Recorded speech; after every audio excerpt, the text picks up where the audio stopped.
Рабочие профессии на пике популярности. Все больше выпускников хотят стать инженерами, механиками или сварщиками. Если пару лет назад страна испытывала дефицит производительно-технологического персонала и недобор в вузах, то теперь факультеты переполнены.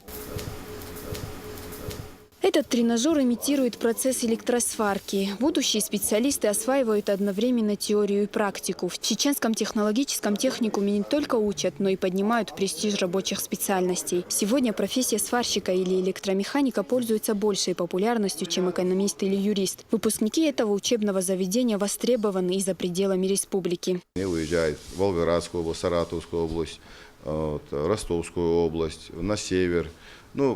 По всей России они будут разбросаны. А с набором у нас вообще проблем не бывает. С трудоустройством проблем не бывает. Даже вот сейчас у нас выпускается группы 2, у нас уже ребята, считайте, трудоустроены. Потому что они там на практику проходят, а в последующем их оставляют у себя.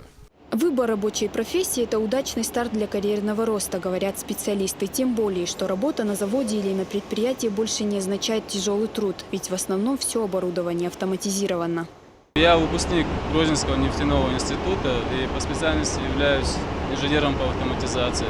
И для меня лично работа на таком производстве большая удача, я считаю, потому что это очень интересно, во-первых, для любого человека технической профессии.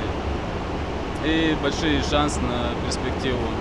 Рамзан Гишларкаев трудится на кирпичном заводе «Гросстройкерам» с момента его открытия. Весь процесс производства находится под его чутким руководством. Молодой человек на собственном опыте убедился, что место работы может быть комфортным и престижным. С ним согласны и эксперты рынка труда, которые заявляют, что спрос на мастеров с золотыми руками будет только расти. Тинатин Музашвили, Муслим Типаев, Султан Умаров. Новости.